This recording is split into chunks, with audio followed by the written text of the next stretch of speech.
Ooh, that sounds so loud. Good to see everyone here this evening. We've been in closed session, and now we're back for item number 3, which is the public meeting to discuss the budget and proposed tax rate. Dr. Warren? Board, you have gone through a really, really good process beginning last spring, probably right after Christmas. You've adopted a budget, and the task tonight is to give your final approval to the tax rate. Mr. Graswich has information in your packet starting on page 5 and then again on page 65. And the purposes of this is to fulfill the Texas Education Code requirement to have a public meeting to allow any of our citizens, any of our staff members, the opportunity to make comments or ask questions of that. Mr. Graswich, any comments? Thank you so much.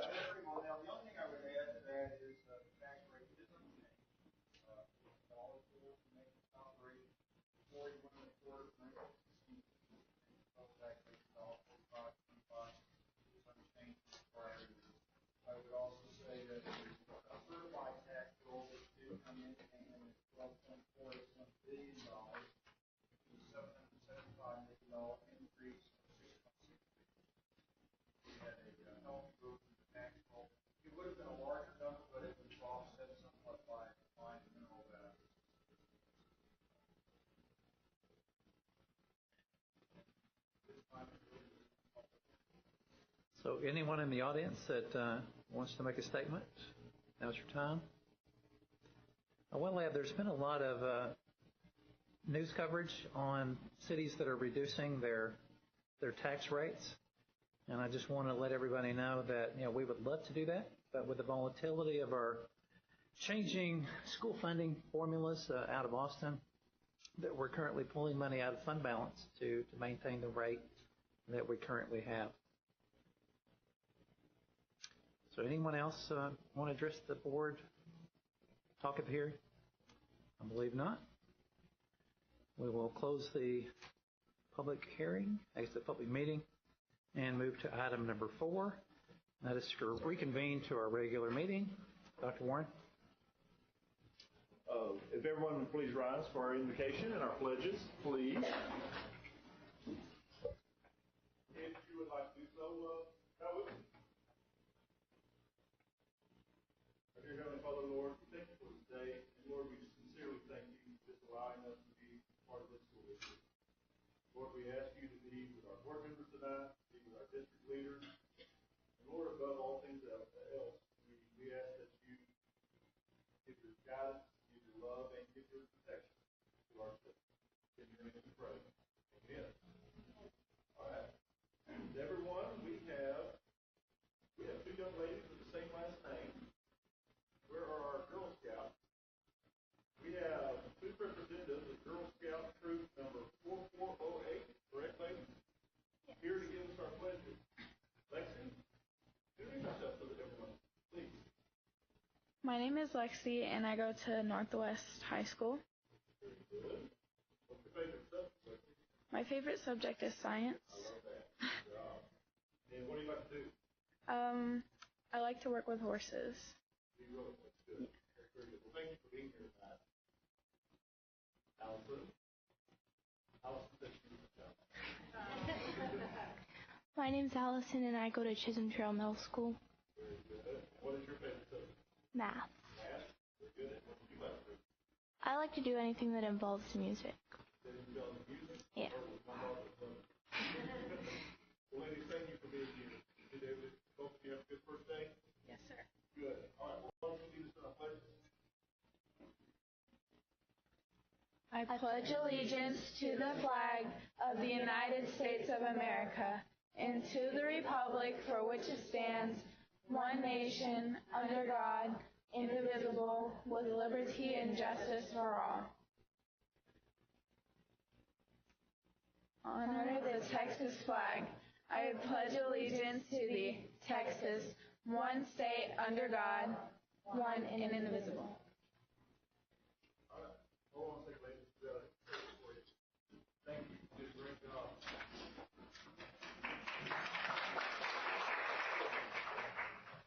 Thank you very much. Congratulations.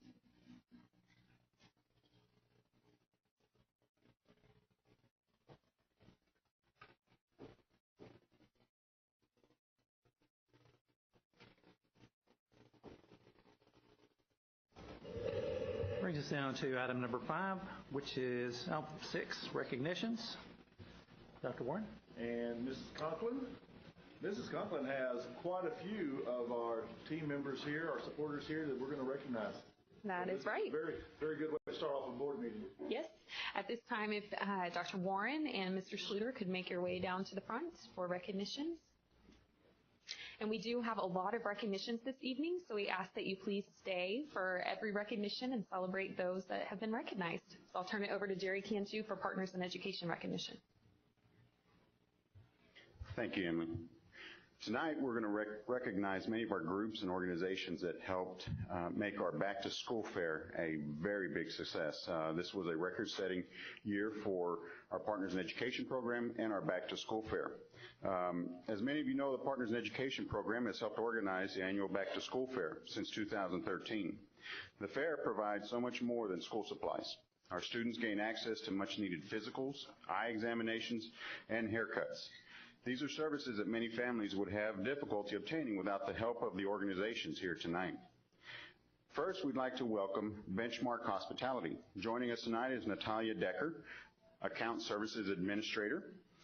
A longtime partner of NISD, Benchmark Hospitality provided over 100 backpacks during the most recent Stuff the Bus drive. Tonight, we'd like to thank them for the dedication and service of their employees. All right.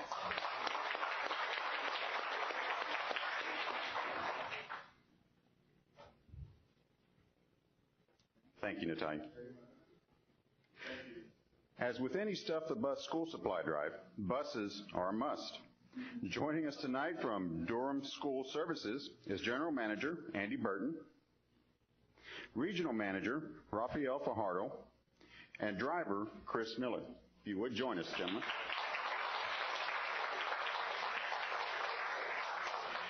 Durham provides daily transportation to more than 12,000 students in Northwest ISD.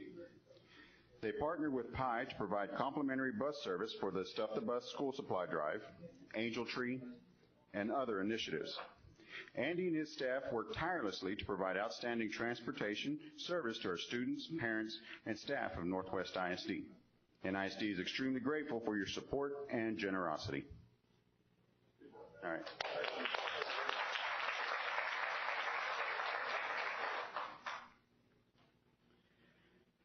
Tonight, we'd also like to welcome Galderma Laboratories as a new partner in education. Joining us tonight is President and General Manager Miles Henderson.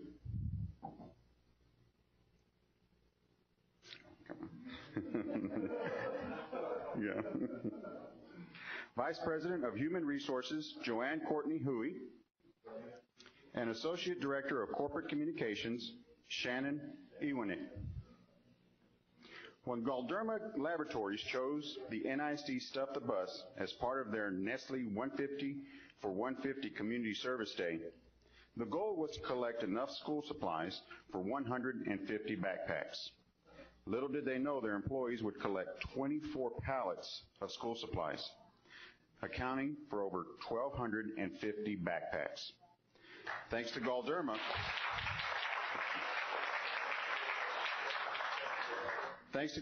the NISD Back to School Fair met their backpack goal weeks before the event. The students and staff of Northwest ISD, thank you for your partnership.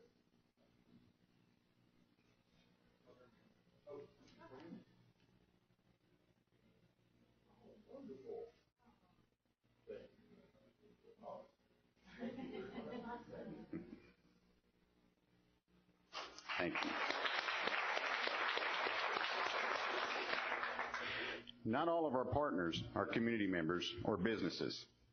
Tonight, we'd like to welcome one of our own organizations as an official partner in education. Joining us tonight from Steele Accelerated High School is Principal Robin Ellis. If you would come up. Cosmetology instructor Gabriella Lockbridge. Join him. Come on up. And Cosmetology Academy facilitator Heather Fowler. Please come to the front. Also joining them are students from their Steele Accelerated High School Shears of Steel program. Ladies, join us, please, up the front.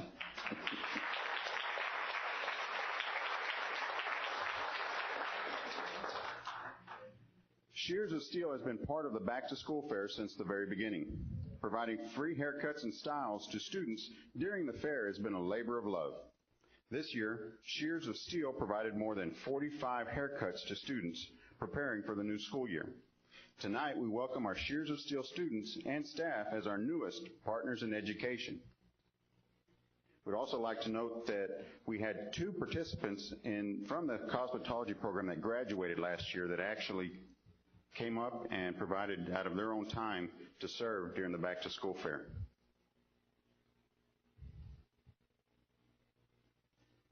Thank you, ladies.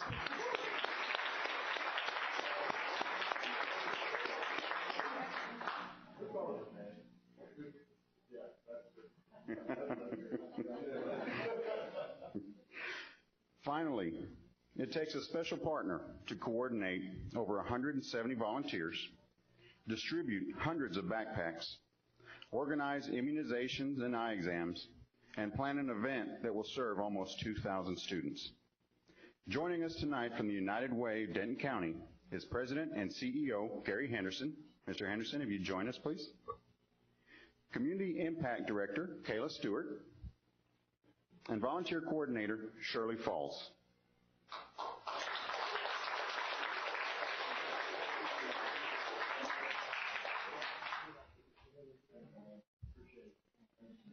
The fair had more than 24 vendors and 1,900 backpacks and supplies for students in pre-K through 12th grade. Tonight, we would like to thank the United Way of Denton County for their logistical support and partnership of the 4th Annual Northwest Back to School Fair. And we'd like to thank all of our special guests who took their time to join us tonight.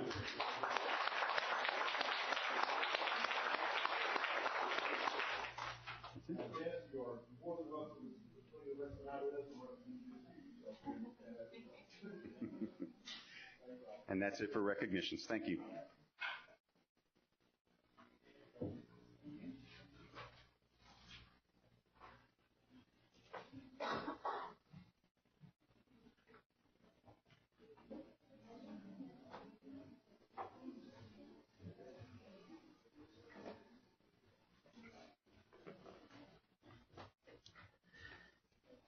Very good. That brings us down to item number 7, which is public participation. We do have one person that has filled out a request form. And we have changed rules and regulations since last time, so I've got a lengthy statement that I need to read prior to introducing our speaker. This is an opportunity for the public to address the Board of Trustees on any matter, whether or not it is posted on the agenda. So pursuant to board policies BED legal and BED local, the Board of Trustees may place reasonable constraints on the number, length, and frequency of presentations, so long as it does not unfairly discriminate among speakers based on their viewpoint. The Board of Trustees is not permitted to take action on this or discuss any presentations made to the Board of Trustees at this time concerning an item not listed on the agenda. If a member of the public or the board inquires about a subject for which notice was not given, the board may only make a statement of specific factual information or recite existing policy in response to the inquiry. So 30 minutes have been allotted to hear persons who desire to make comments to the board. Persons who wish to participate in this portion of the meeting must sign up and complete a request to speak form, which she has done. And before the meeting begins, to indicate their topic. The public may only speak during public participation or refer to a specific agenda item. The presentation of any members of the public is limited to 3 minutes. Delegations of more than 5 persons shall appoint 1 person to present their views before the board. So pursuant to board policies BED legal and BED local, the board respectfully asks the speaker to refrain from mentioning by name any employee or student about whom the speaker is complaining or stating. So I have Ms. Kristen Hildebrand. If you would step to the podium and state your name and address, please. Sorry about all of that.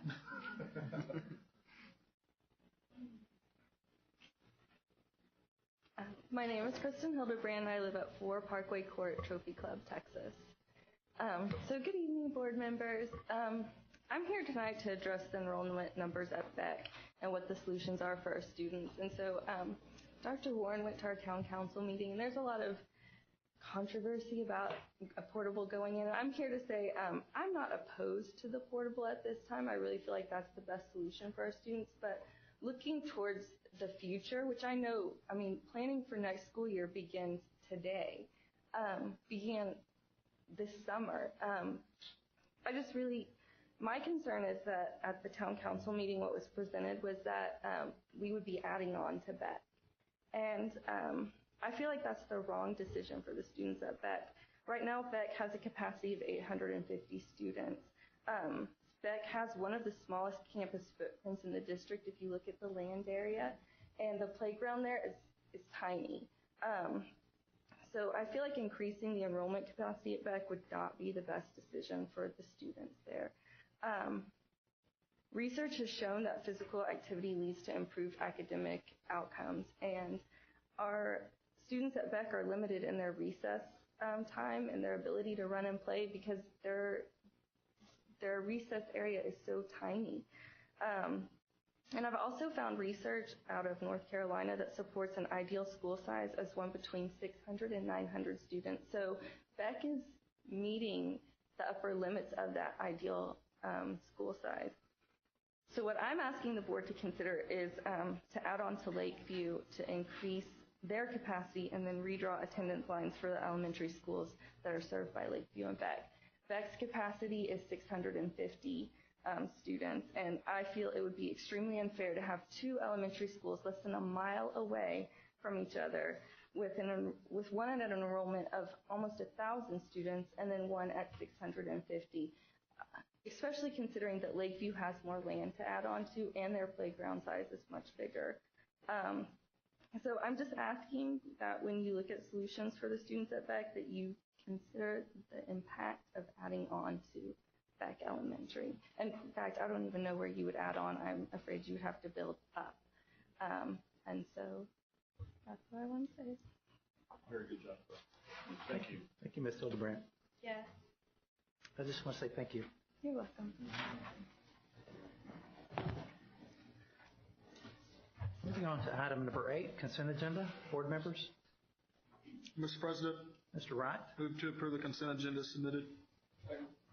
A motion has been made by Mr. Wright, seconded by Mr. Fuller, to approve the consent agenda as submitted. All those in favor?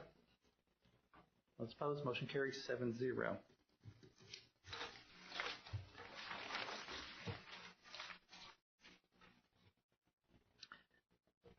Item number 9, discussion action. Naming an assistant superintendent for administrative services. Dr. Warren. Team, Dr. Kaylee, please stand up one more time.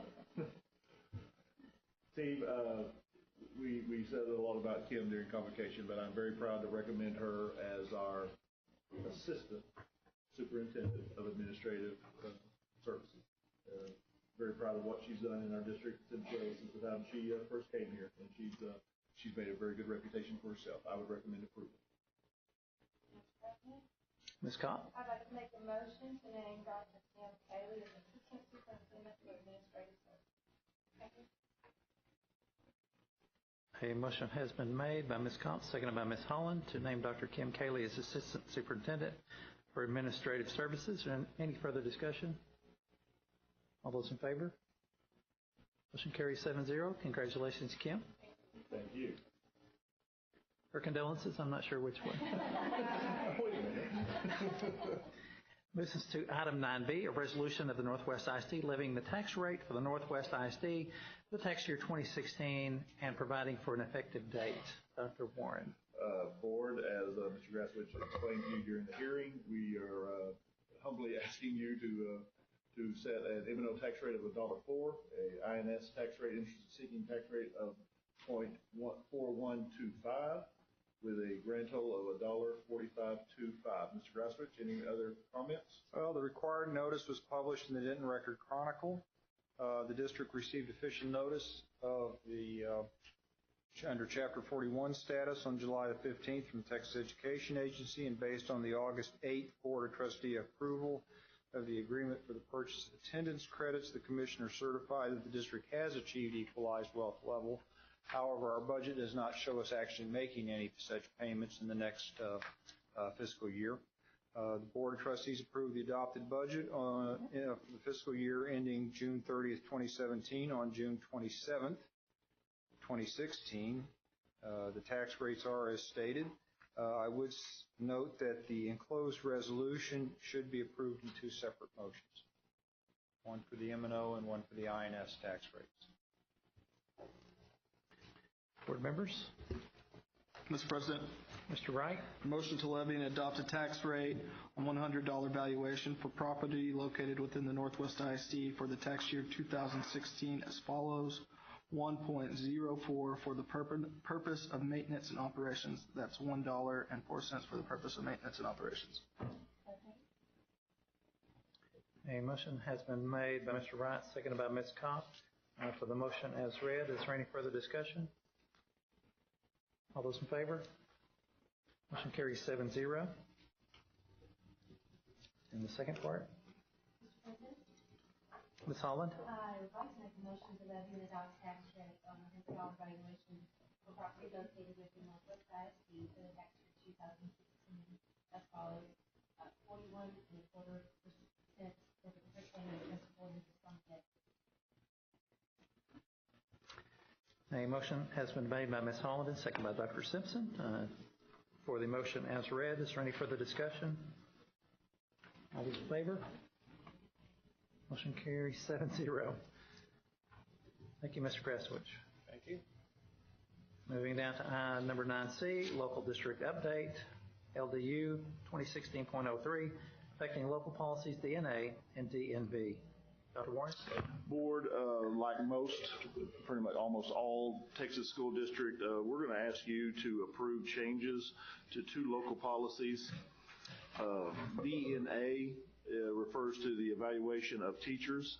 DNB, the evaluation of our principals. And Board, years ago, there's been a multi-year process. The Texas Education Agency began its next phase of evaluation.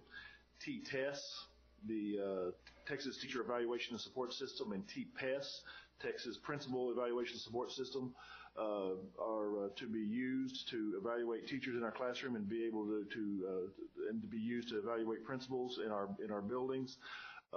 Dr. Cayley and Dr. Espinosa are going to give you a presentation on both programs, and then I will wrap it up with my recommendation. Ladies, please. Yes. Dr. Warren, President Schluter, members of the board, tonight we're seeking approval, as Dr. Warren said, for local board policies DNA and DNB, which detail our teacher and principal evaluations. Changes made to the local policies reflect the new commissioner rules and also the transition to the new state recommended appraisal system. Dr. Espinosa and I will be sharing an overview and discussing our implementation of the new systems in Northwest ISD. T-TESS aims to support teachers in their professional development and help them grow and improve as educators. It was designed with a coaching mentality between the appraiser and the teacher, and it fosters open, collaborative campus cultures.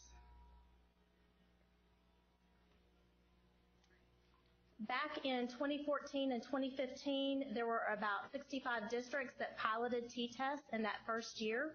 And then last year, more than 200 districts were part of the pilot during the refinement year.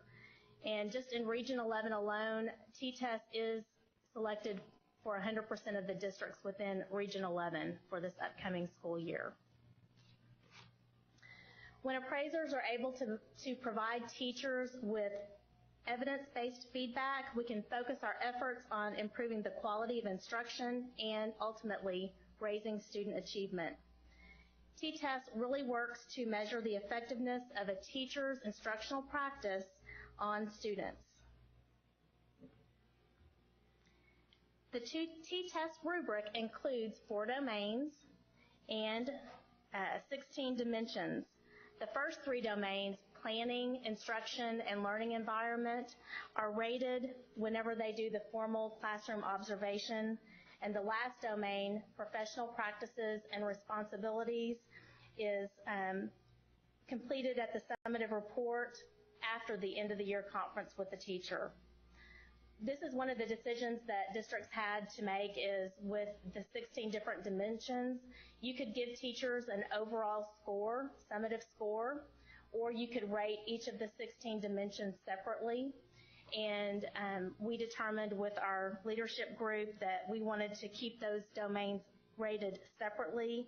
And this really allows a teacher to see individual areas where they may be experts and other areas where they may still have room to grow. And this is just an example of one of the rubrics. There is a rubric for each domain and dimension in T-TEST, which includes specific descriptors of practice and 5 different performance levels. PDOS had 4 different rating levels. So you've got distinguished, accomplished, proficient, developing, and improvement needed. And this process is really not about the teacher, it's about how the lesson scores using evidence collected and the rubric descriptors for each dimension. The performance level is determined based on preponderance of evidence.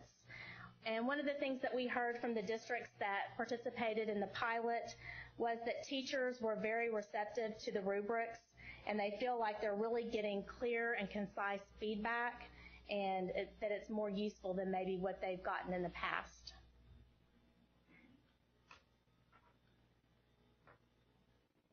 So why change? Why did the state decide that we needed to change an evaluation system? Well, we have had PDOS since 1997, which is a very long time to have an evaluation system, and really felt that it no longer reflects the latest research on teaching practice. Our campuses are more open, they're more collaborative. Our principals and assistant principals are really seen more as a coach to support teachers and an instructional leader.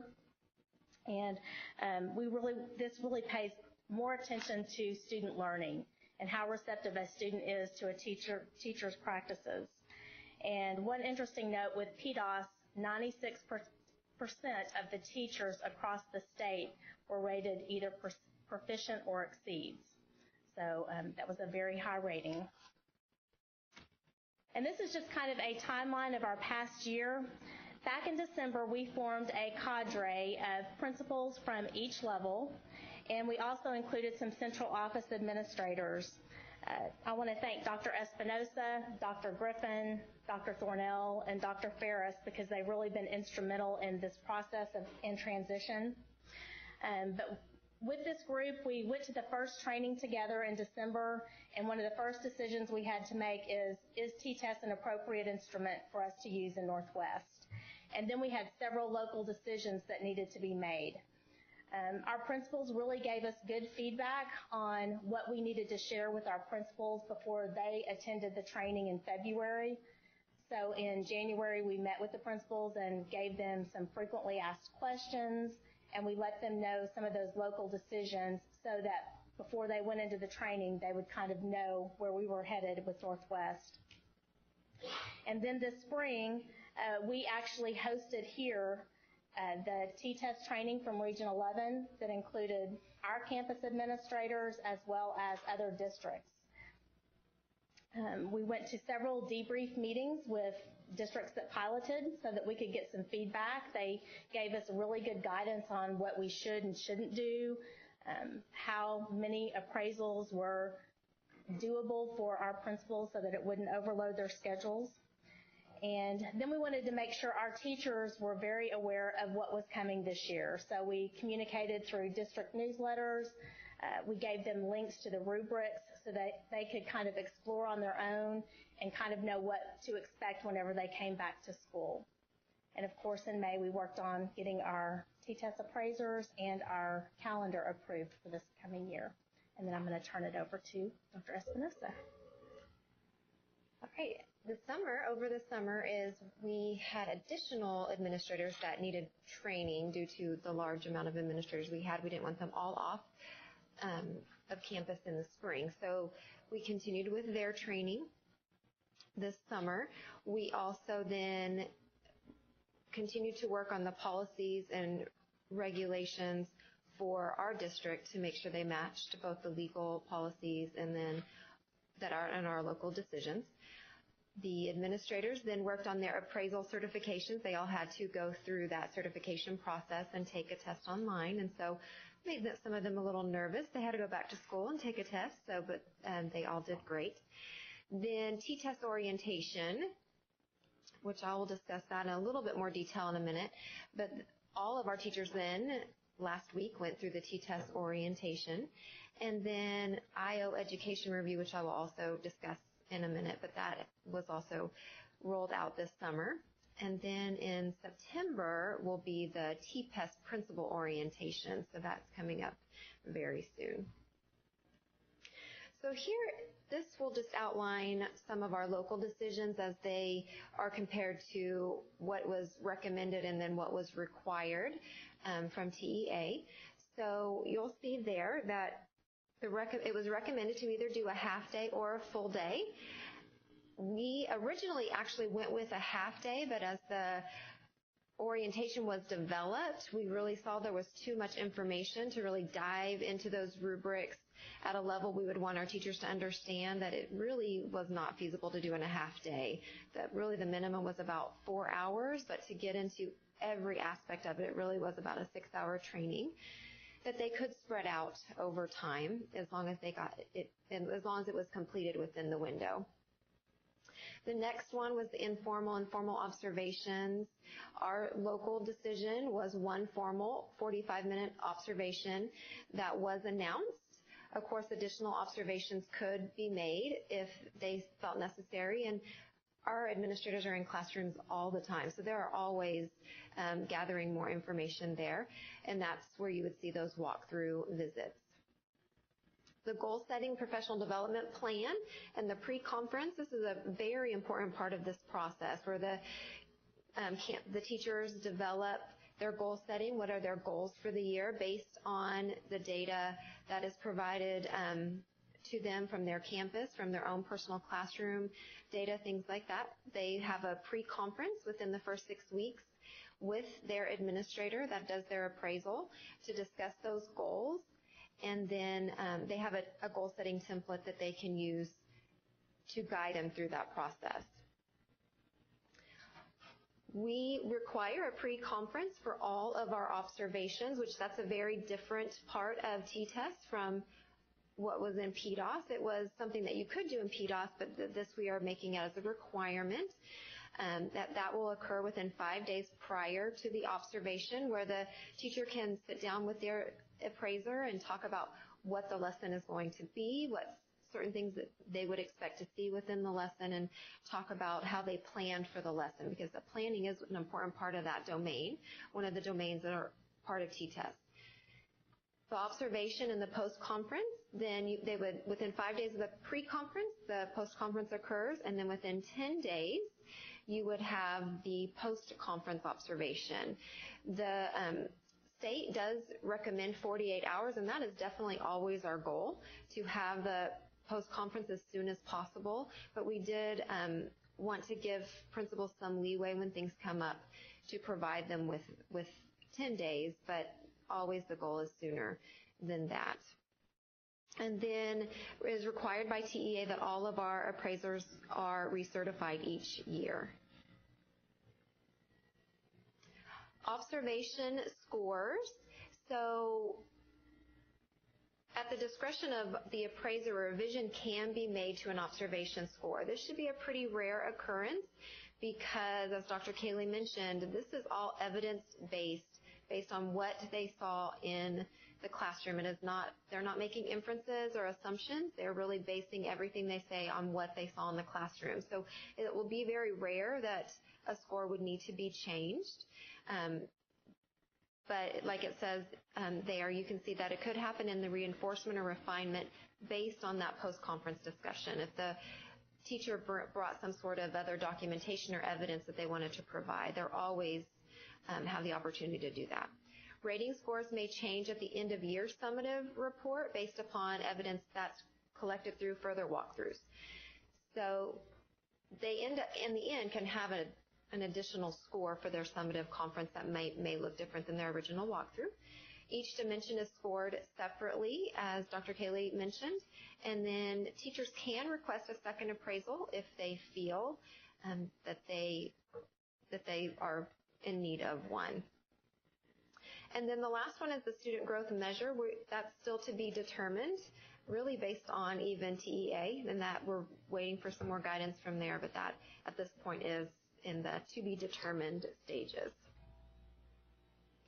So district support, we really felt that this was an important piece for our administrators as well as our teachers to really provide them with a lot of support throughout this new process. We know PDOS was scary, and we'd had that in place for a very long time, but that was still very scary to our teachers, and so we know T-TEST, a new appraisal system, will also be something that could cause them some anxiety. So we wanted to provide them with as much training on that so they understand it, and then training for our administrators so they felt comfortable with the system. So Teach for Texas training portal is something that TEA has available, and there are just a plethora of resources on that site. But we really wanted to drill down and provide them with the most important resources, and so we have created a district resource folder with what we felt was the most important pieces from that site. Common training documents so that we could ensure that our training was aligned from campus to campus, even aligned with our thinking and the district language that we use. We wanted to make sure that everybody was hearing the same thing and understood the same expectations. Timelines and outlines of steps and procedures for teachers. We felt as we went through the materials, there was a lot of things to keep up with, so we wanted to make that as easy and simple for them as we could.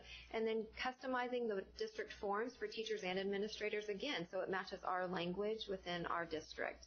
And some of those would include the teacher self-assessment and goal-setting forms, as well as the observation forms. And then IO Education is a system that we are using to house all of our T-TEST forms and documentation. And that is both for the administrator as well as the teacher. They both have access to all of these forms. It's laid out very nicely for them. They have due dates on them that alerts both the teachers and the administrators, so they don't have to worry about missing those due dates.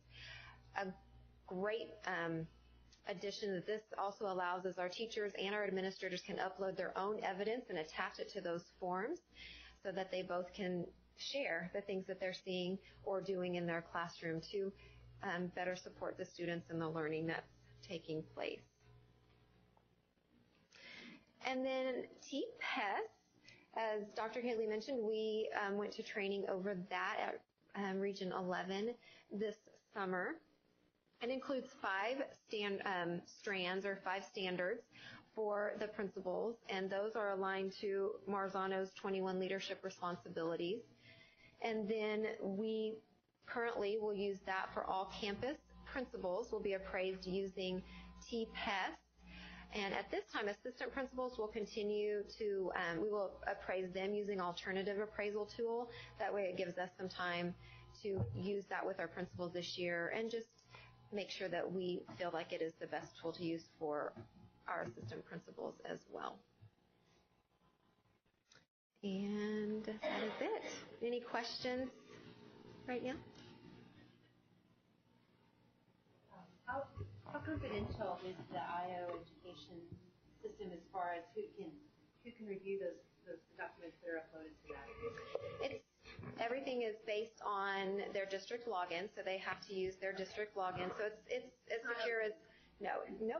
And a great thing about the forms is a teacher cannot see a form. Let's say an administrator is working on the form. The teacher cannot see that form until the administrator sends it to the teacher. So it gives them some time. And same with the teacher forms. The teacher can work on their professional goal form, while it's a work in progress, but the administrator can't see it until they share it with them. So.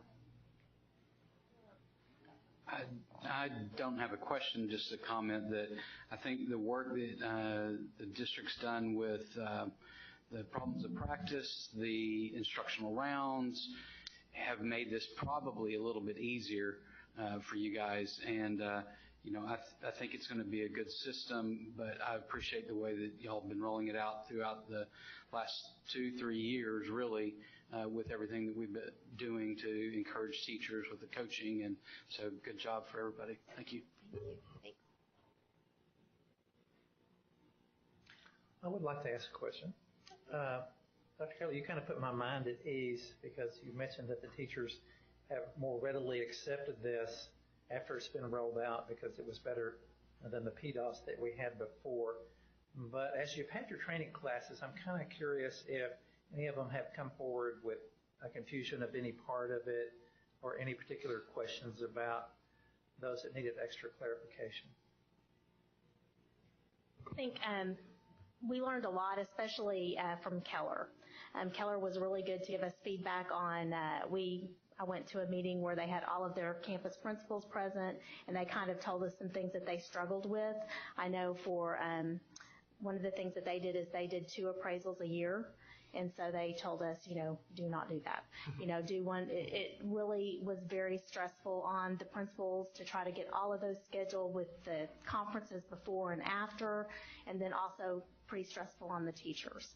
But they said really they have seen such results with doing this that Keller, Birdville,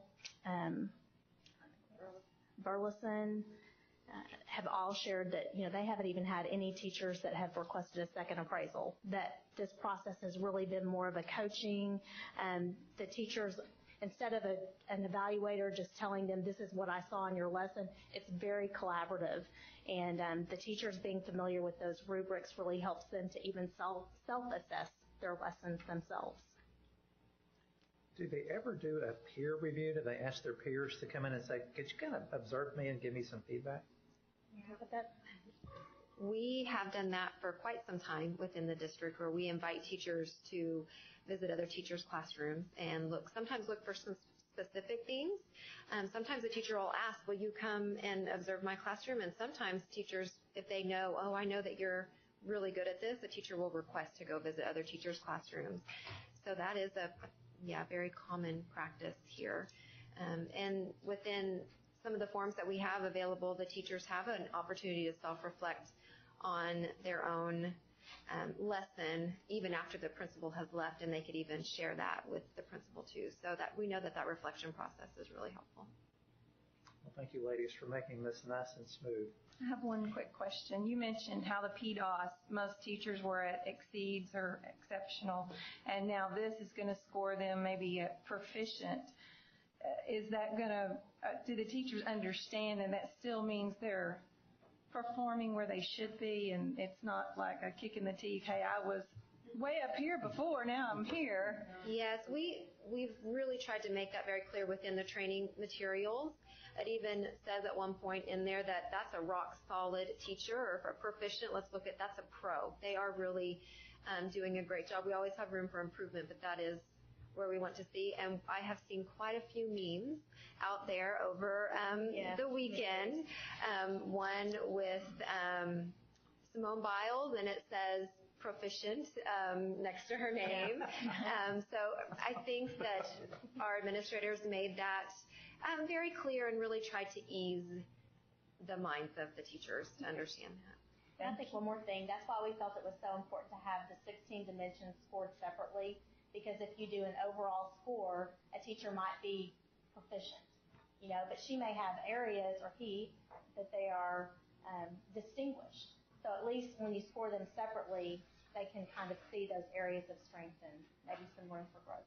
Okay. We really feel, too, that the rubrics are written so well, it's very easy to see the delineation between different performance levels.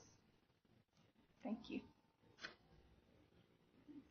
And I, too, appreciate all the work that's gone into this. And I've been reading the rubric, and they are really helpful. And my curiosity is, when you are going into subject areas where the teachers themselves are really the content experts, over time, will they be able to maybe define what accomplished? Will they be able to add in clarifications for their own disciplines so that it truly is a teacher who is the knowledgeable expert in that field giving feedback or at least guidance to the rubric? Yeah, I think that would always be the goal. And anytime we're using rubrics, we like to try to reflect on that. The coordinators also attended all the T-test training. so that they could see how to best support it within the curriculum and making sure that even our training and curriculum documents were in line with those expectations as well. Board members, I would like to say I apologize that this motion came up at this point in time. It kind of fell through the cracks this summer with our transition, so we normally like to let you review this and then vote on it in the next meeting, but this had to be pushed into this meeting. So I'd asked Dr. Warren to send out information earlier in the week, so hopefully you got your questions answered. So I will entertain a motion at this time. I really will.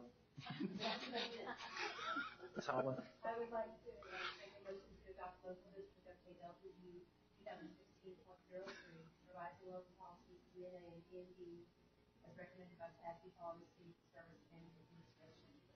Second.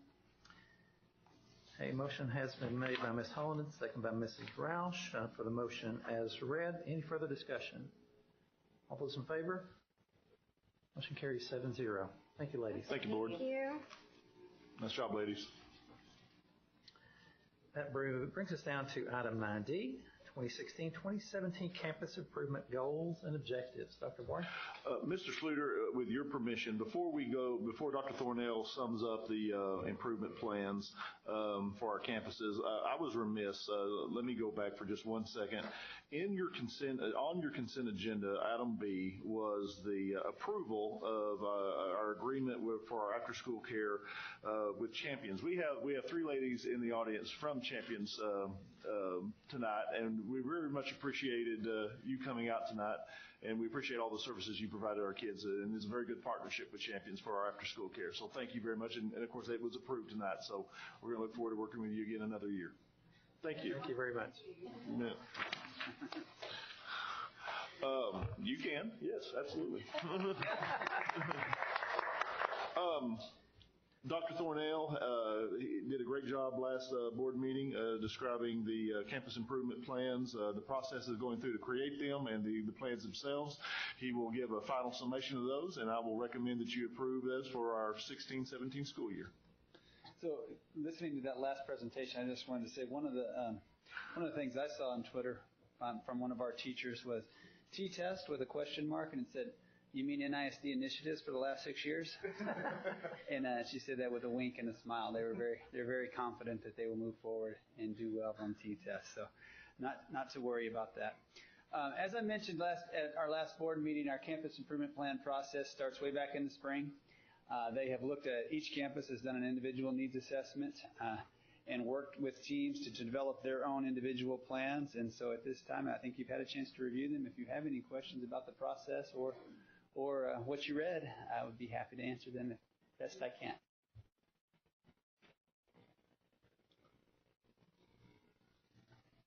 Well, you did such a great job, Dr. Thornell, the last time, I guess. The campuses wrote all those.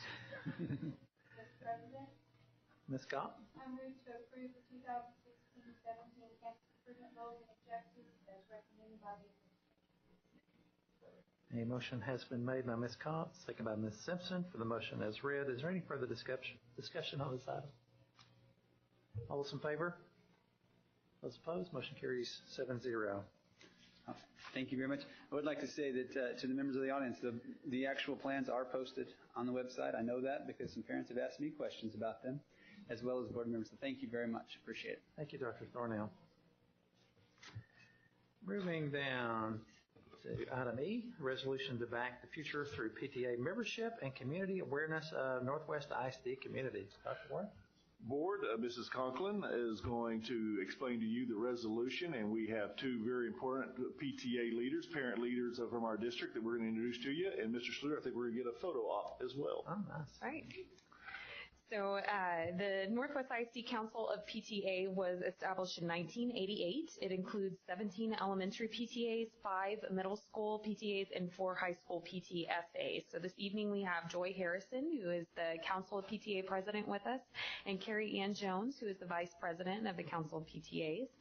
And the proposed resolution, which we are asking for you to approve this evening, defines that members of the Northwest ISD School Board will back the future of our local children by declaring declaring September as membership month in PTA. So by approving this, this helps the PTAs have a voice for every child with one membership per child, raises awareness in the community, and encourages public discussions about the importance of community-supported education. So the administration is asking that you approve this resolution this evening. Would either of these young ladies like to give a speech of some sort, or?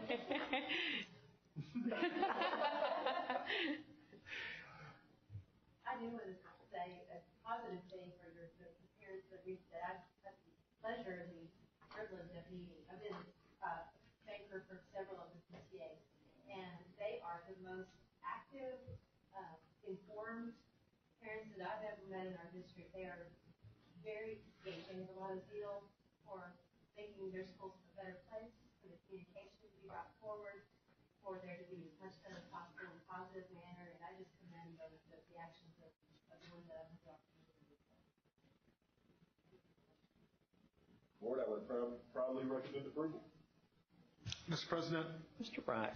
move to approve the resolution to back the future through PTA membership and community awareness of the Northwest ISD community as recommended by the administration. Well, that was a close one. A motion has been made by Mr. Wright, seconded by Ms. Holland for the motion as read. I might also add that it would be really cool if each of the board members were were members of a particular PTA of your choice in our district. So a motion is before us. Is there any further discussion? All those in favor? Those opposed? Motion carries 7-0. Thank you, ladies, for everything you do. If we could take a quick photograph with Dr. Warren and Mr. Schluter and Ms. Harrison and we could get all the boards Ms. Jones and all the boards, if we'd like all the boards.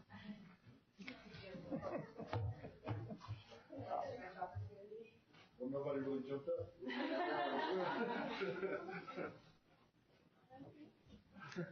Done pictures.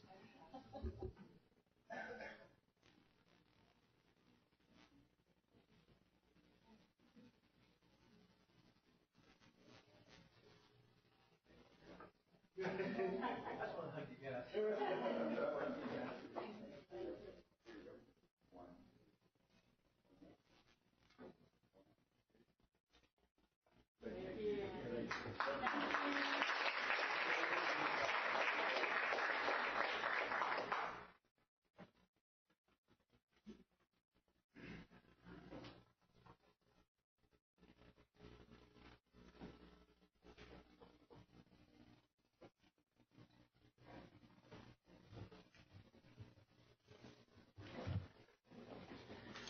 That brings us down to item number 10, reports. 10A is July Financial and Investment Report. Dr. Warren. Mr. Gresswich.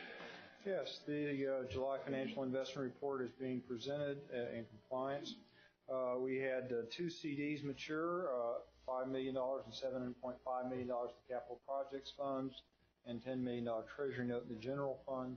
At this time, we did not purchase any investments. We're kind of entering that cycle on our cash flow when we start drawing things down until property taxes start coming in December. We had $229 million invested at just about a 0.5% rate of return. They work extremely well diversified compared to the past when they were concentrated in CDs because of returns availabilities. We had 9% in the local government investment pool, tax pool, 36% in CDs, 10% in bank deposits, 8% in agency bullets. Let me jump ahead. And 24% in treasuries and then 13% in agency disco. And they were spread around various things such as tax pool 9%, Plains Capital Bank 22%, Federal Home Loan Bank 16%, Compass 8%, Treasuries 24%, other issuers 16%, and Woodhaven 5%.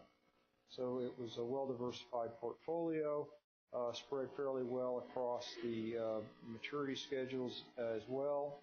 And we, at this point, we're slightly below on the 1-year rate.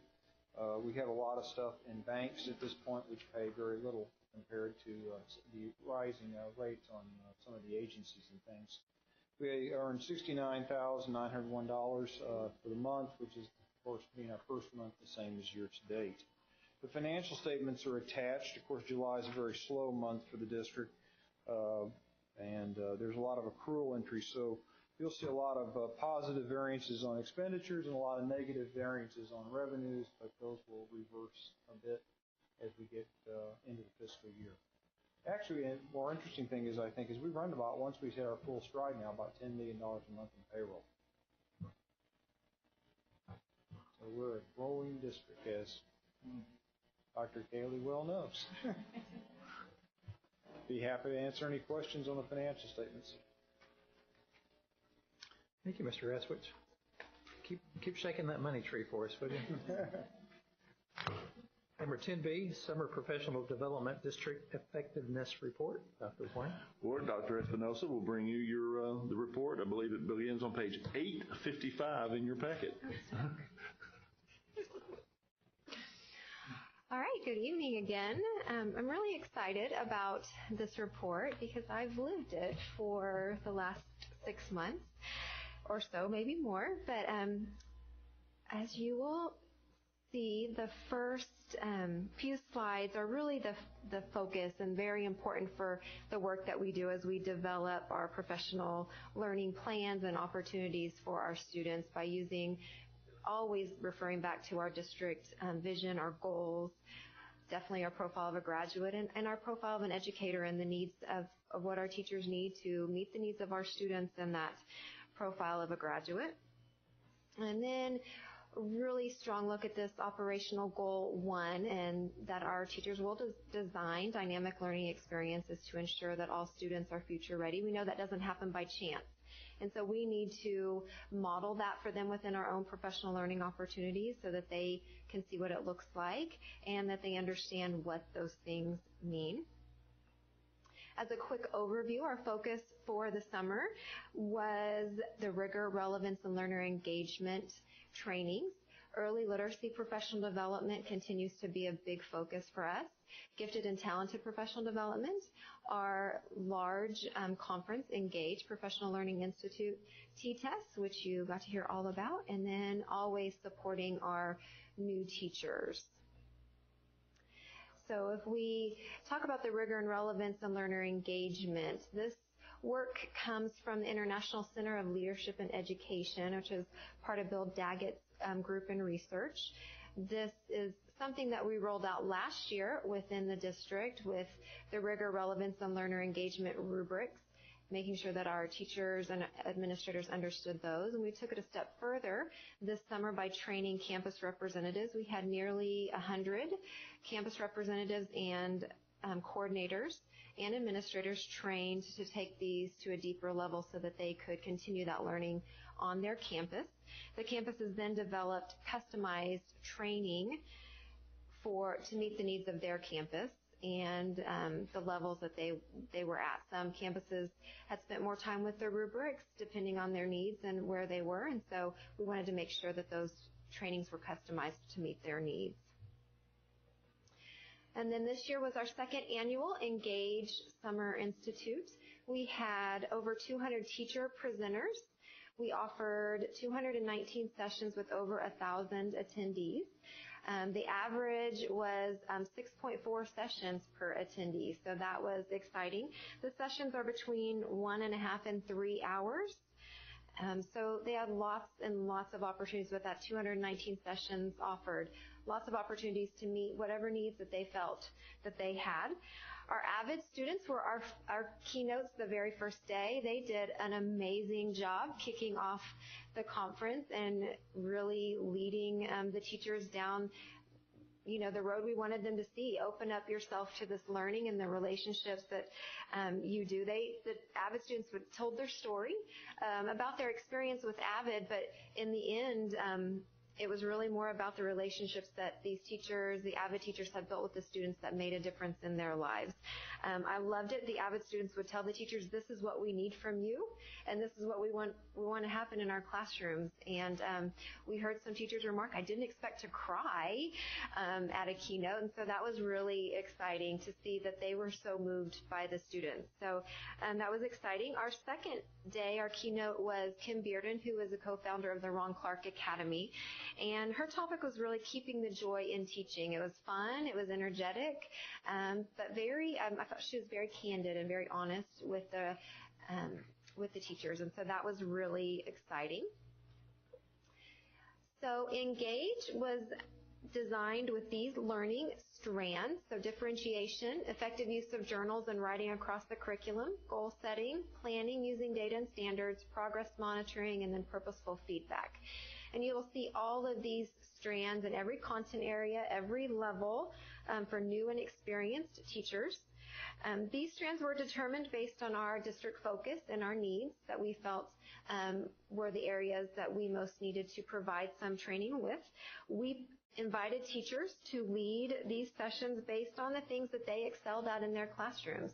So based on our experience in the classrooms and the teachers' classrooms, their administrators' feedback, we determined, how can we showcase them and really celebrate their learning and get it out to everybody else. And that's how these sessions were determined.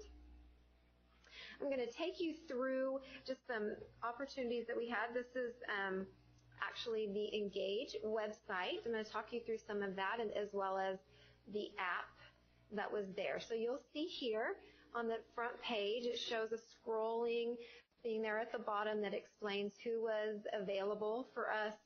Our outside presenters, basically, were there, when their topics, and when you could visit with them and see their sessions, as well as the times.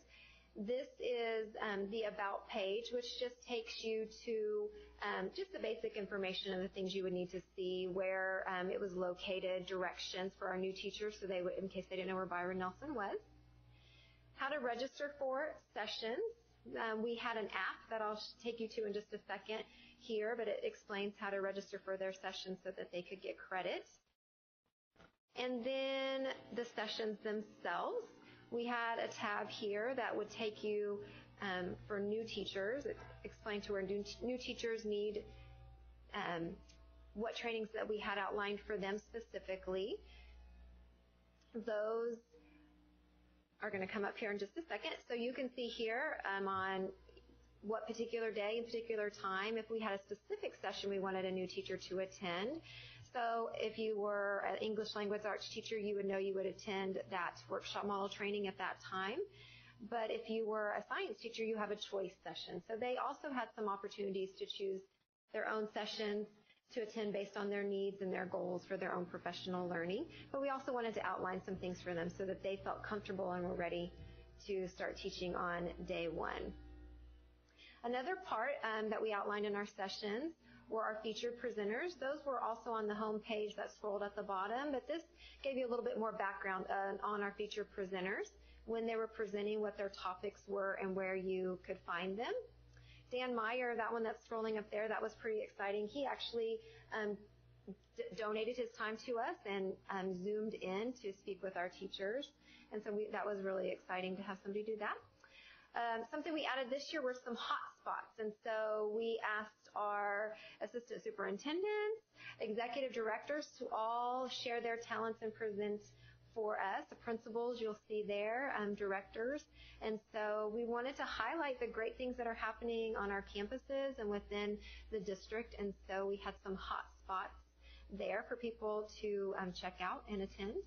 And then obviously the most important presenters we have are our teachers, and all their sessions could be found in the conference brochure that you could click on and see, as well as in the conference app. So I'm going to take you to the conference app for just a second, and this was all something they could access on their mobile device. You could search for sessions by day. You could search for them by content, and then obviously by strand. So you'll see there the strands are listed as well as the content. So you could really filter down based on the needs of the things that you wanted each day. So for instance, here this is taking you to, I think I went to fine arts. And you could see exactly what sessions were there if I was a fine arts teacher. You could also click on the speakers tab, and it tells you all of those 100 teachers that are presenting. So for instance, here Miranda about is our science coach. So if I know that she is going to offer a great session, I could see what session she's offering. I could click on her session, and that will give me a description of her session when her session is taking place. Now, maybe I couldn't attend her session, but I wanted those training resources. Those are also located on the app as well. Or if I am in her session, I could follow along with that while I am there. Gives me an opportunity to see who else has signed up for her session.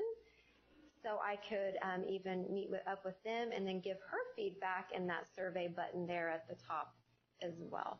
So we really felt the app was a one-stop shop, had everything that you needed for the conference.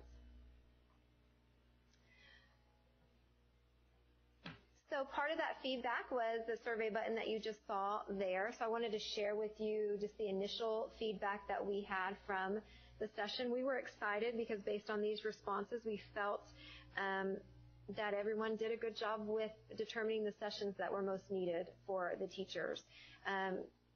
We felt that it was useful. Almost 94% felt that the material presented was very useful for their classroom.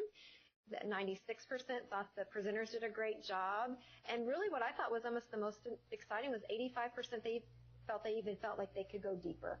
So that means that it was sessions that they felt were necessary and needed. So we were excited with that initial feedback. And I will be sending out a survey to the whole district just to continue to get feedback to see how we can always improve it for next year. Now, overall, this is our focus. Our content area focuses for Engage, but throughout the summer. We offer PD throughout the summer, not just Engage, but these were just a quick overview of those. In elementary, really working in language arts, the 9 hours of comprehensive early literacy PD for our K through 3 teachers, focusing on those new teachers or any teachers that needed more training. 3 hours of that training is online and will be followed up with throughout the year through the district PLCs, continuing to work on guided reading and word work. In secondary, advanced springboard training, and then a redesign of our short answer response rubrics. And then in both levels, continuing to look at those strategies that help our readers, close reading strategies, differentiation, and journaling opportunities. We spent a lot of time with our kindergarten teachers this summer with their new literacy curriculum. So looking at the curriculum, it includes all aspects of a balanced literacy program that's very developmentally appropriate. It promotes a love of literacy, which we know is so very important for our early readers so that will continue. And then it's a sustainable framework that allows us to build capacity at all levels.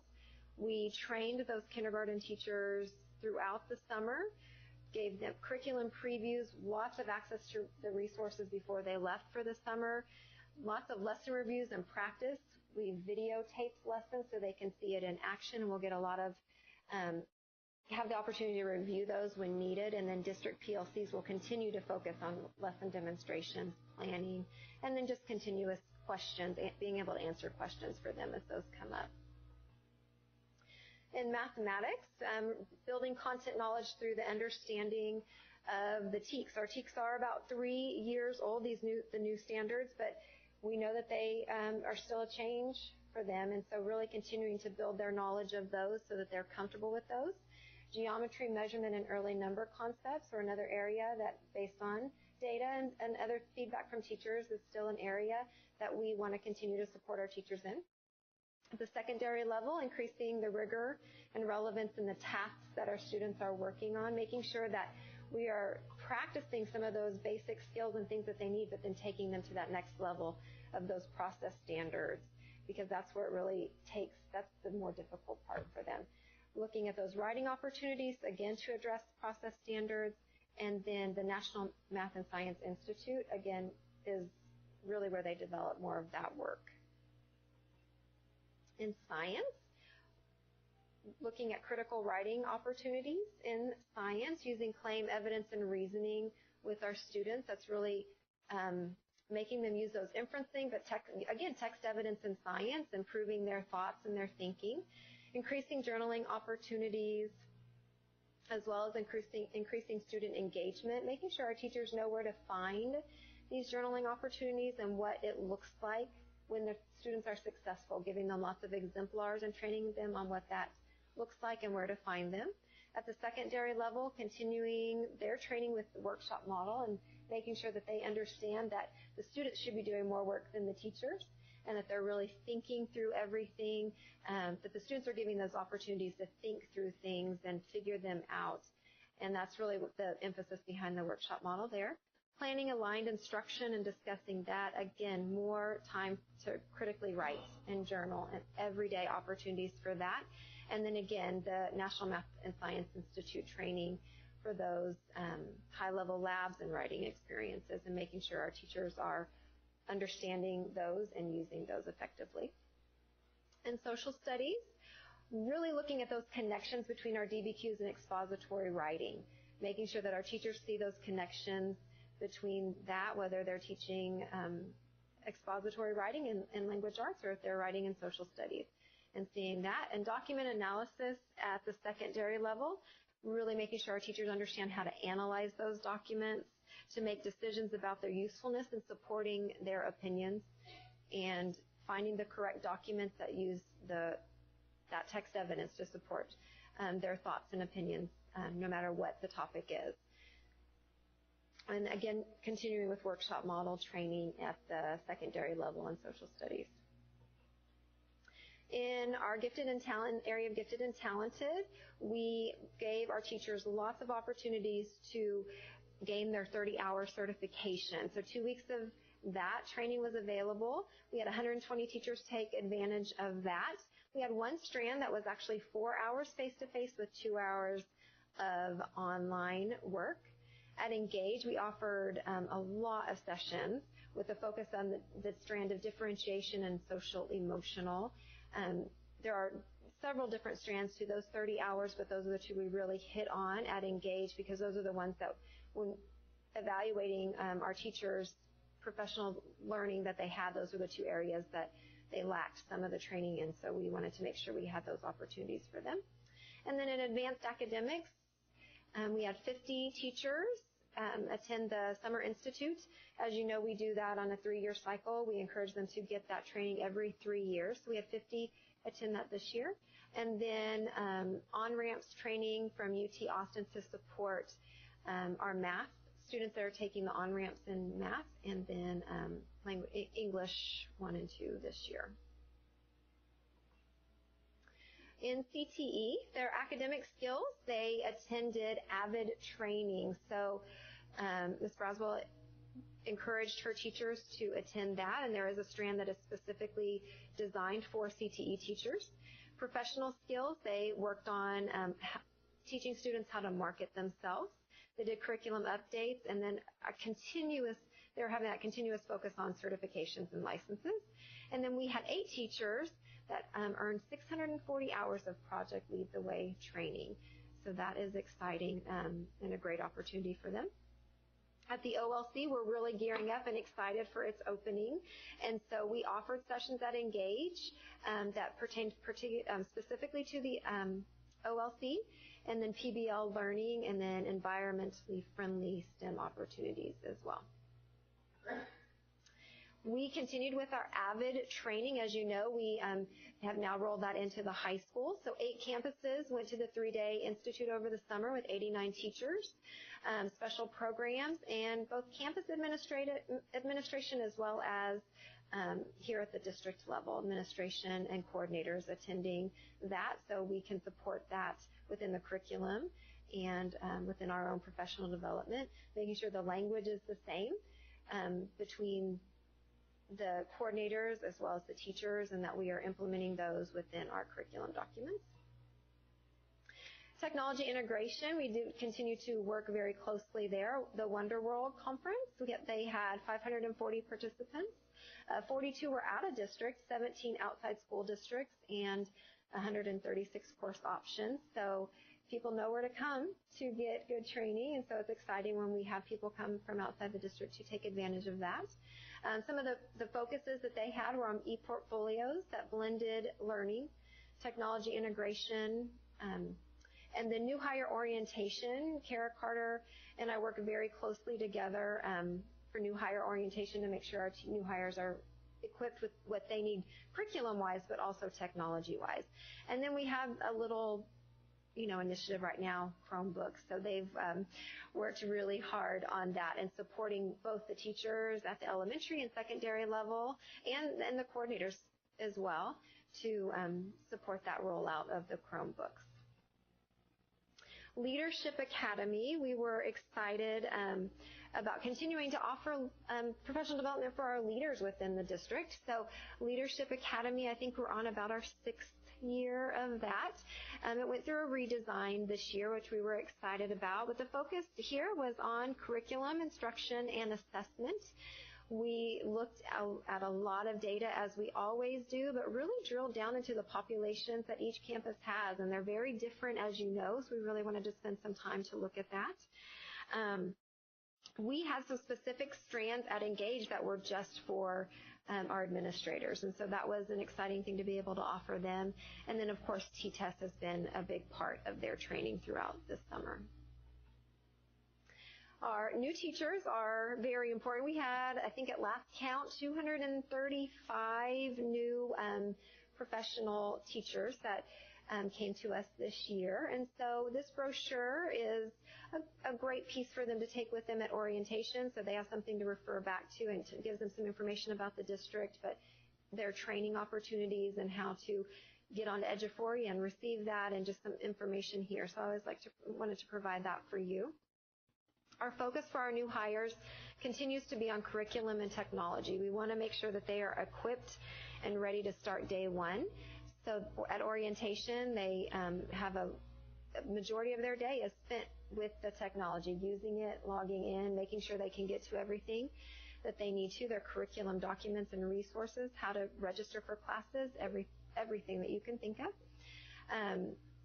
Engage, as I showed you earlier, has some specific sessions just for our new teachers. One of those happens to be establishing NISD classroom culture, and we use the First Days of School book from Harry Wong, along with just making sure that they understand what our beliefs are, our initiatives are, our expectations and practices, because that is really how you develop the classroom culture that makes our students successful. So back to that, also our new teacher induction program, and then new teacher academies that will occur throughout the year. So those really start at Engage and then continue throughout the year. And then our induction program, we had one change. This was really revamped last year, but one change that we made this year is we wanted our district mentor coordinators to actually be administrators. So we sought out both a secondary and an elementary assistant principal to lead this up. They are the eyes and ears on their campus, and they know what's going on, and they know what teachers need. So we wanted to make sure that they were kind of heading this up and making any necessary changes. This Moodle page allows both the mentors and the new teachers to access multiple resources and things that they may need. There is a training for the mentors, all of our mentors. A handbook is also available here. Lots of activity suggestions. So when those mentors need to meet with new teachers, they have some ideas of what might they need. What are some things that are coming up? And then observation protocols so that the new teachers get to spend some time in those experienced teachers' classrooms so they can learn from them, whether it's their mentor or just another great teacher. And really to sum it all up, I mean, our goal is to retain our teachers and to make sure that they are the best trained and they are ready to successfully implement the things that we need on our campuses. And so that really falls into this operational goal too. All right. Any questions?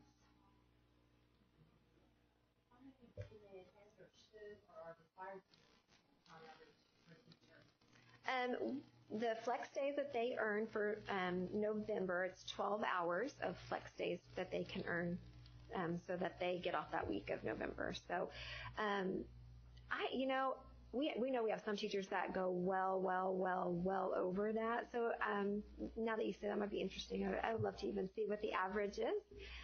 But they know it's 12, but we have teachers that love to learn. They're free to select their own. Yes, yeah, new teachers. It doesn't have to be within their discipline. No, I mean, but part of T-Test, which is great, is at the end when they go through their summative conference, it will be to really talk about their goals and what are their goals based on the observations and the refinement area that they feel that they need, so that they have opportunities to meet their goals, but also, some of their own personal goals that they want to learn about. So we feel like we give lots of opportunities for that. I will say that is the exciting part about you guys doing this. It seems like year after year because you're always giving them options, but how it flows directly from T-Test for those teachers to be able to self-select, get into where they need to be, where they feel like they need to be, and pick what they want to pick. And so I really appreciate all of your efforts on setting it up with all the choices, even having Dr. Thornell present. I'm sure it was standing room only. It was. I had to get him a bigger room. Right. But anyway, I appreciate it. Thank you. Thank you. I want to say that too, that I appreciate what you've done, and just some feedback I got was that this last professional development sessions that you had were more meaningful than any they'd ever attended before. Oh, thank you. And really helpful. Thank you. I will pass that along. Great. We have a question, Dr. Espinoza. Yes. Who created that app? That's one of the most amazing apps that I've seen. Well, I don't know who created the app, and it's really not an app, but it's a website that you can make look like an app, but it's called sked.org. It is super cheap. I think we pay like $200 to use it, but Paula Taylor, who is my administrative assistant, really dug in and figured it out, and we, she was the brains behind it. We knew what we wanted it to do. We looked at actually getting an app created, but it can take up to a year to get that approved through Apple. And so we thought, well, we don't have a year, so what else can we do? And it was amazing. You would see people with it. Next year, Dr. Thornell gave me a great idea of having even like a touch screen at the front where they could even, if they didn't have it on their phone right there, but you could search for things. So we're excited about that. But we really did want it to have a one-stop shop. When I was at, I don't remember now because I'm up here in front of you, a conference that I was at, though. I loved the fact that I could get everything I needed from the app, and that was really what we were hoping to create, was something that they could pull up the documents, whether it was the presentation or even other documents that they had. We wanted them to be able to do that, and then the survey part. And they took advantage of the survey, which was exciting because we didn't want to make them do that, but it was exciting that they did. So. Yeah, I wish the TASB conference had something similar to that and make it much easier for us to figure out where we need to go. Any other questions, board members? Thank you, Dr. Espinoza. One thing I did learn from your presentation, I'm nowhere near smart enough to be a teacher, so thank you for all the teachers that have done such a great job.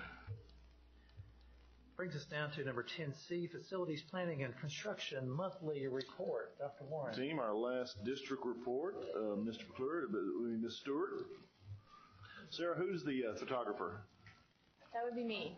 You did a really good job. Thank you. Those are great pictures in your front. Thank you. So please give us an update on our construction projects.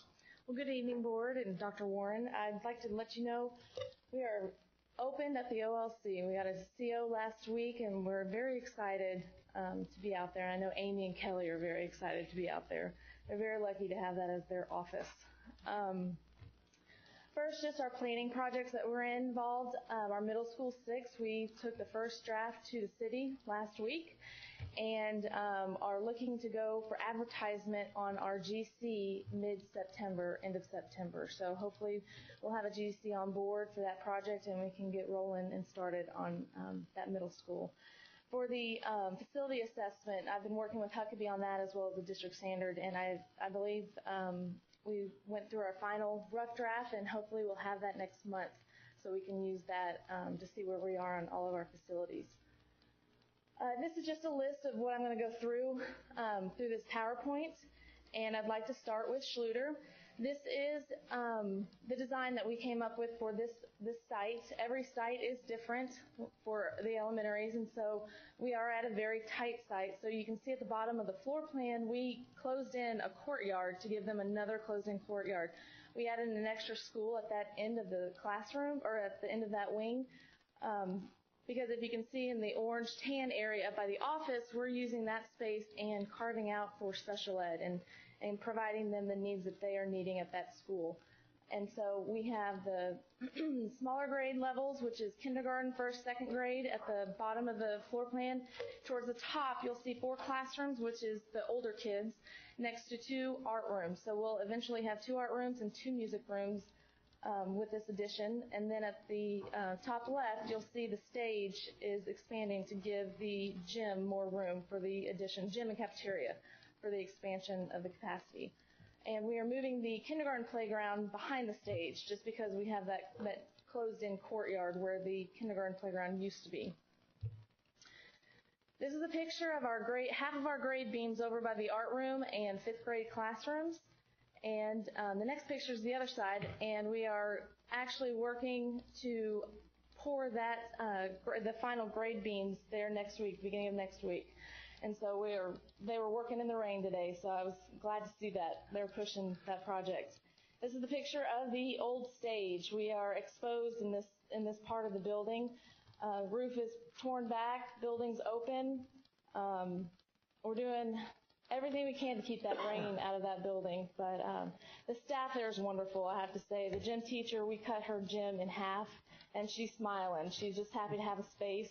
And they're great out there. We've done a few new things out here with working with the city of Fort Worth that are unusual, and these teachers are rolling with it and making the best of it. And so I applaud that staff. This next picture, it shows us forming grade beams, but we are hoping, with weather pending, to pour that slab this Wednesday. So hopefully we can get that up so we can get that part of the building closed in. This is the old kindergarten playground. We have piers. We are working on forming grade beams for next week. So hopefully we can get started on that end. And that's obviously the end of the schedule. We have the stage going first, then area G, which is 5th grade art room. And then we have this one is just kind of a phase. We move the subs around. So here's the first new thing we've had to do with City of Fort Worth. If you can see to the right of your photo, there's a pony wall in the cafeteria. This is our main egress for the specials area because our hallway with the music and art room are both exits are blocked because we're adding on. So the City of Fort Worth made us put this pony wall in to where we keep the cafeteria tables to the right of the picture and people who need to exit the building in case of emergency between the movable wall and this pony wall. So if you can see in the middle of the screen, top middle, you'll see the original track of the movable wall. And then if you look a little to your left, you'll see the new track. So that'll be where the cafeteria ends once we open this school up.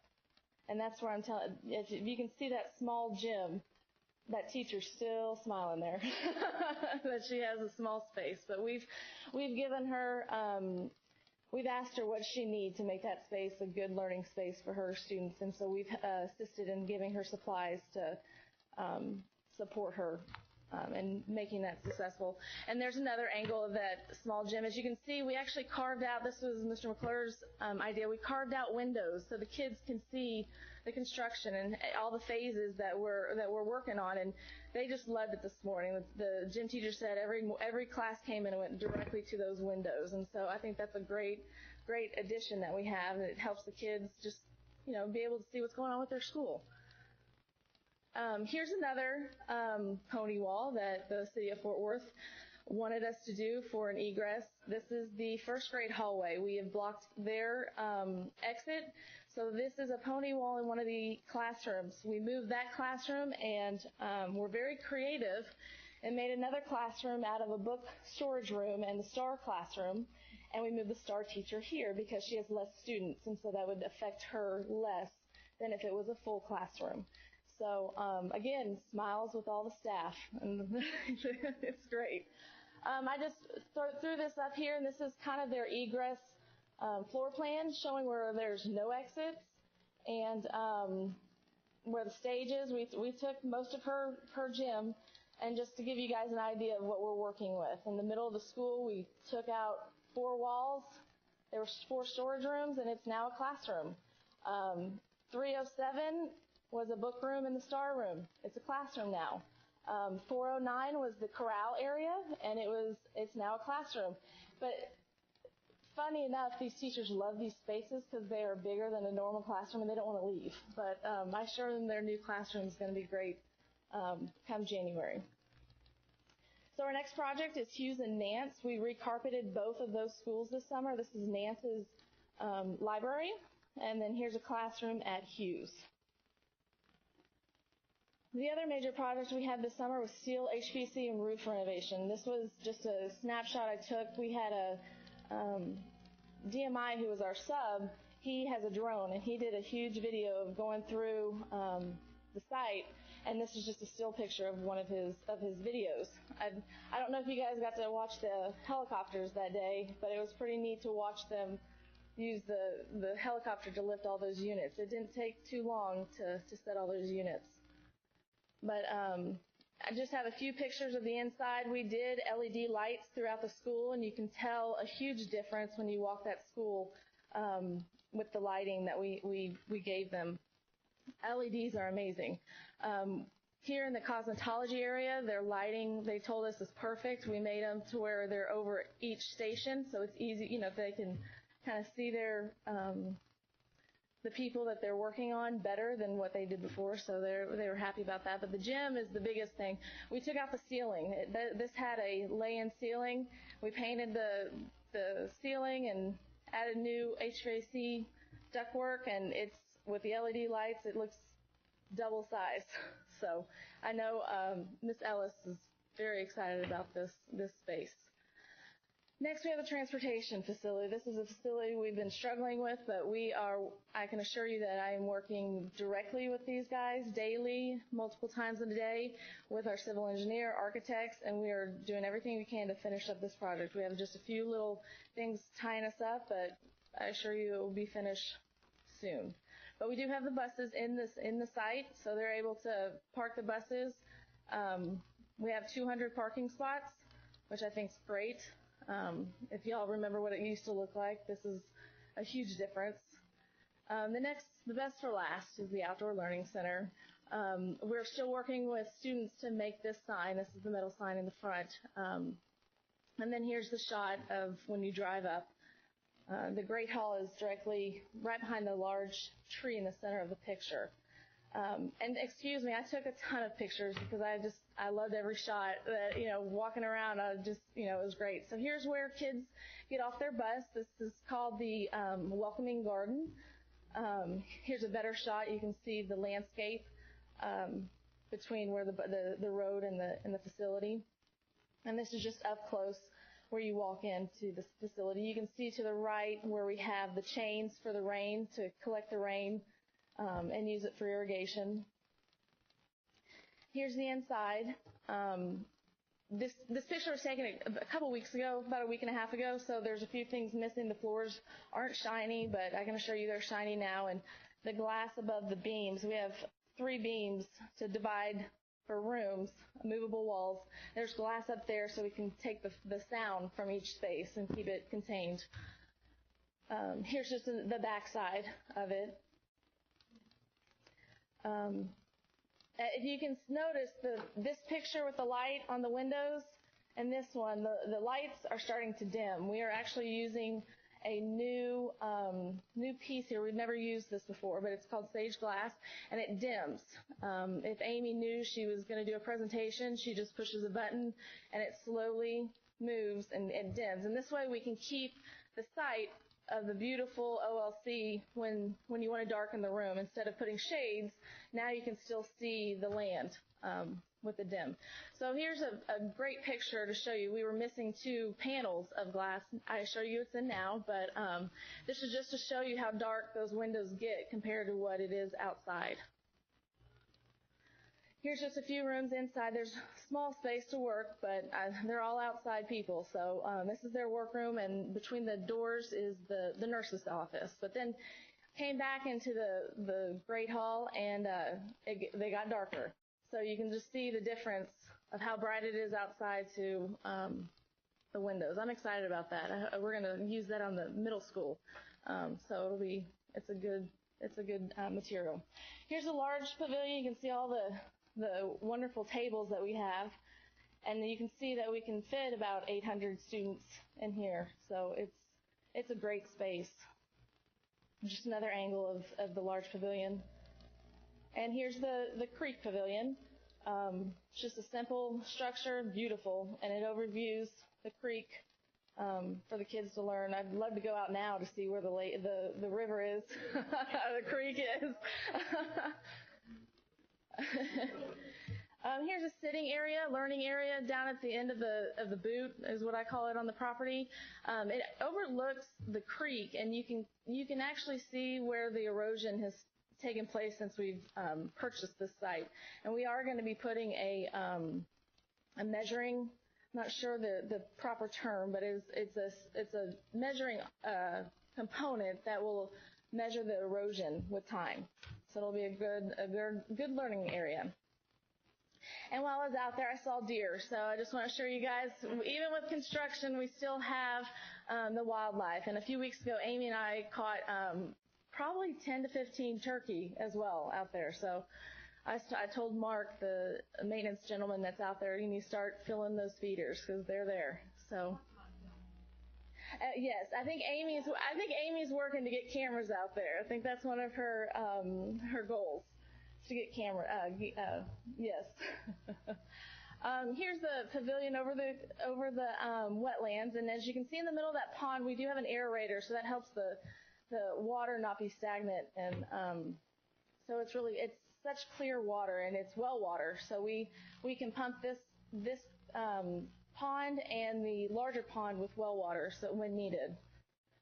Here's the restroom facility.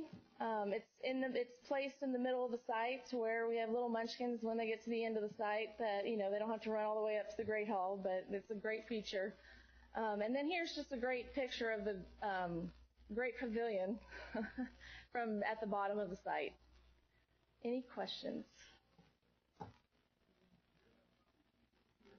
Yes. I have to come up and commend Sarah because the stuff that she's showing you at Schluter is not an easy task. I know you know that why campus is loaded, but some of the constraints and some of the challenges that are presented to us by our municipalities can sometimes be a big challenge. And to coordinate that level of making sure the kids are safe and secure, which is what the municipality is trying to do, with making sure that our curriculum folks are taken care of is to be very commended. So I just wanted to briefly stand up and just thank Sarah for that and let y'all know she's doing an incredible job, especially on Schluter with that project. Thank you.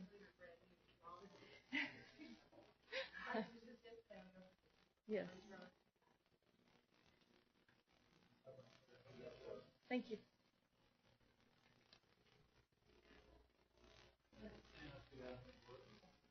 Which is considered the item removed from the consent agenda, and there were none. Number 12, Board President's Report. I just want to thank the board members that were able to make convocation. It was a very memorial event. Sorry you couldn't make it, Ms. Holland, but it was super cool. Also, I want to talk about a couple things. Dr. Warren, it seems like you're having a party about yourself being here every week. Dr. Warren, meet and greet, August the 30th, 4:30 to 6:30 here in the Northwest ISD boardroom. So be there, be square. And then Pine Night at the stadium is September the 9th at 7 p.m. at the Northwest ISD Stadium. So who's playing that night?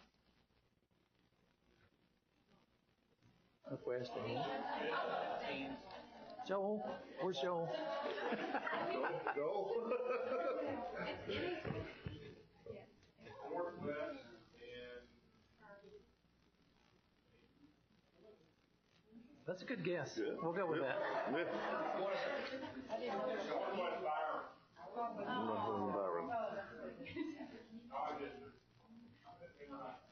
Yes, sir. Thank you, Joel. That's all that I have. Moving down to Superintendent's Report, Dr. Warren. Team, just a couple of things. Tim mentioned he and I will be meeting with the Trophy Club City Council tomorrow night. Hopefully that will be a good meeting. We'll continue our good relationship with them and our partnerships. We do have opening night of football this week. Eaton will play on Thursday night here at home across the street. Byron Nelson will be on Friday night. We have solidified with Ann's return to civilization. We have solidified our Team of 8 training. Make sure you have it Saturday, September 17th on your calendars. We will meet from 8 to noon with Peter and with Nola from Hazard, Young, and Atia. So that'll be a really good session for us. And then, of course, Mark, I believe Mark said the TASA, TASB convention will be the weekend of the 23rd. That'll be good. Great first day today. Be very proud of your staff, your kids, and your parents and caregivers. Everyone had a really good first day.